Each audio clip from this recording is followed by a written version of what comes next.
Hello friends, welcome to my channel. आज के video में हम a bend in the river का पार्ट 2 डिस्कस करेंगे। पार्ट 1 था द सेकेंड रिबेलियन, जिसमें कि 5 चैप्टर्स थे और उनके ऊपर मैं वीडियोस बना चुकी हूँ। तो आज की वीडियो से हम पार्ट 2 शुरू करेंगे, जिसमें कि टोटल 6 चैप्टर्स है, यानी कि चैप्टर 6 से लेकर चैप्टर 11 तक। आज की वीडियो में मैं चैप्टर 6 का समरी बताऊँगी। पार्ट 2 का नाम है द न्यू डोमेन। और चैप्टर 6 में हम देखते हैं कि सलीम का जो बिज़नेस है वो बहुत ज़्यादा ग्रो हो जाता है और अच्छा खासा चलने लगता है।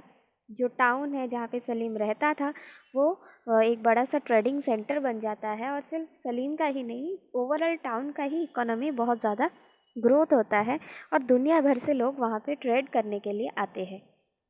जिस टाउन में सलीम रहता था वो टाउन एक रिवर के बेंड में था, मतलब जहाँ पे रिवर अपना दिशा बदलती है उस बेंड के हिस्से में वो टाउन था, इसीलिए नोवेल का नाम है the bend in the river. तो बिज़नेस बढ़ने के बाद सलीम का जो वार में जो सलीम को थोड़ा शॉक लगा था, वो डर गया था कि अब आगे क्या होने वाला है रिबेलियन के टाइम पे, वो डर उसका धीरे धीरे कम हो गया और धीरे धीरे ख़त्म हो गया। लेकिन सलीम को एक बात भी समझ में आ गई कि जो बिज़नेस चीज़ है इसमें अप्स एंड डाउन्स होते रहते हैं, कभी ज़्यादा बिज़नेस होता है तो कभी कम बिज़नेस होता है। तो फिर आज अच्छा बिज़नेस है, इसका मतलब कोई गारंटी नहीं है कि हमेशा अच्छा रहेगा, और जो रिबेलियन है ऐसा कोई कंडीशन फिर से हो सकता है, फिर से बिज़नेस डाउन हो सकता है, कुछ भी हो सकता है। तो इसीलिए सलीम को बहुत ज़्यादा अनसेटल्ड फील हो रहा था और ऐसा लग रहा था जैसे कि वो अपना फ्यूचर कुछ अच्छी तरह प्लान नहीं कर पा रहा है, क्योंकि बिज़नेस की कोई गारंटी नहीं है, तो वो एक प्रॉपर गोल सेट नहीं कर पा रहा था अपने फ्यूचर के लिए। उसके बाद सलीम को एक और चीज़ का डर था, वो थे वाइट मशीनरीज़, जो कि उस टाउन में हर जगह तैनात कर दिए गए थे प्रेसिडेंट के कहने पे, ताकि फिर एक बार अगर रिबेलियन हो तो फिर एट द मोमेंट वो जो वाइट मशीनरीज़ है या सोल्जर्स हैं वो लोग सिचुएशन को कंट्रोल कर सके। सलीम को ऐसा लगता था कि हो सकता है उन लोगों के पास हथियार वगैरह भी होते थे, तो वो अपनी पावर का मिसयूज़ करके फ्री में सामान ले जाए या फिर किसी को नुकसान पहुंचा दे या अपने फ़ायदे के लिए किसी इंसान का वो यूज़ करे। इस चीज़ का डर सलीम के अंदर रहता था, हालांकि ऐसा कुछ हुआ नहीं। उसके बाद सलीम को नसीरुद्दीन के बारे में पता चलता है, जो कि अपना दुकान सलीम को बेच के युगांडा गया था। तो नसीरुद्दीन ने युगांडा जाके एक कॉटन गिनिंग का बिज़नेस शुरू किया था, और वहाँ पे युगांडा में कुछ एक अपराइजिंग की वजह से, कुछ एक रिबेलियन होने की वजह से तो उसका जो ट्रेड है वो थोड़ा सा ख़राब पड़ गया या कम हो गया। तो फिर सलीम को फिर एक बार उस चीज़ का एहसास होता है कि ये जो चीज़ है फिर से सलीम के साथ भी हो सकती है, फिर से रिबेलियन हो सकता है, फिर से ट्रेड में कमी आ सकती है।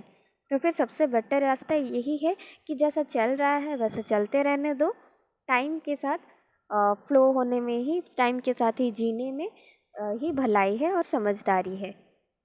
जो महेश था सलीम का दोस्त, वो एक नया बिज़नेस शुरू करता है, एक सक्सेसफुल एंटरप्रेनर बन जाता है। उस टाइम में जब टाउन का ग्रोथ होना शुरू हो जाता है तो वो भी उसका पूरा फ़ायदा उठाता है।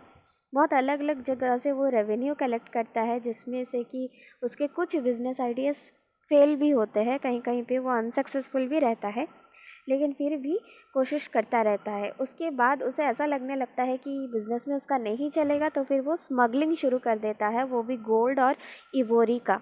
सलीम बार बार उसे वार्न करता है कि देखो ये सही नहीं है, अगर तुम पकड़े गए तो बहुत दिक्कत हो जाएगी, लेकिन महेश बार बार ये एक्सक्यूज़ देता है कि नहीं नहीं, इस टाउन का जो कंडीशन है ना, यहाँ पे मैं कभी पकड़ा ही नहीं जाऊँगा, ऐसा हो ही नहीं सकता, तुम चिंता मत करो। लेकिन उसके बाद धीरे धीरे महेश को अपनी गलती का एहसास हो जाता है, वो कहीं ना कहीं उसके मन में भी एक डर होता है कि कहीं पकड़ा ना जाए। इसीलिए फाइनली जब वो द बिग बर्गर फ्रेंचाइजी खोलता है, द बिग बर्गर फ्रेंचाइजी तभी एक ब्रांड होती है, उसका एक आउटलेट वो अफ्रीका में उसी टाउन में खोलता है और वो बहुत ज़्यादा चलता है। तो फिर ये चीज़ जो है इलीगल नहीं है, लीगल थी, और इस बिज़नेस में वो बहुत ज़्यादा सक्सेसफुल हो जाता है।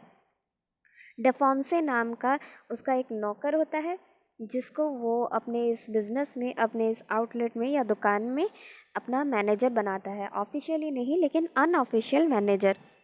तो जब तक महेश डेफोंसे के सामने रहता है तो सलीम ने ऑब्ज़र्व किया था कि डेफोंसे महेश के प्रेजेंस में बहुत अच्छा बिहेवियर करता है, बहुत ही ज़्यादा अच्छा बिज़नेस को वो संभालता है और ज़्यादा ध्यान देता है। लेकिन जब महेश एब्सेंट हो जाता है या चला जाता है तो फिर डेफोन्से क्या करता है, वो उतना ज़्यादा केयरफुल नहीं रहता और ऐसे खामख्याल टाइप का हो जाता है, ज़्यादा सीरियसली नहीं लेता है बिज़नेस को, केयरलेस हो जाता है।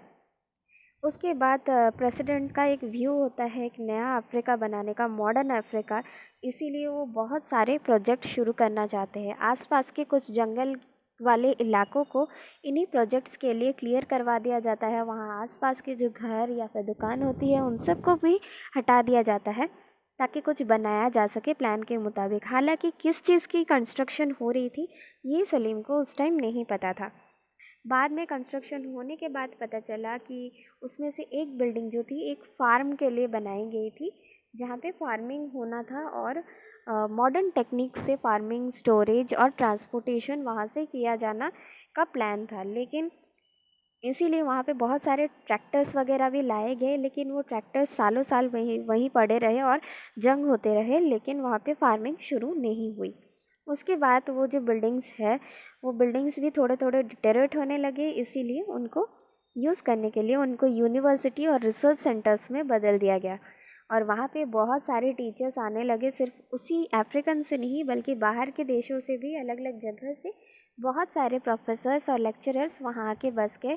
और फिर एक बार एजुकेशन के मामले में भी वो टाउन बहुत ज़्यादा ग्रोथ कर गया, लोग और ज़्यादा पढ़ाई करने लगे और एजुकेशन का बिज़नेस भी साइड बाय साइड चलने लगा। तो यहीं पे चैप्टर 6 ख़त्म होता है। वापस मिलते हैं हम अपने अगली वीडियो में जिसमें हम चैप्टर 7 डिस्कस करेंगे। तब तक के लिए गुड बाय। और अगर वीडियो पसंद आई हो तो वीडियो को लाइक करना, शेयर करना, कमेंट करना और सब्सक्राइब करना बिल्कुल मत भूलिएगा।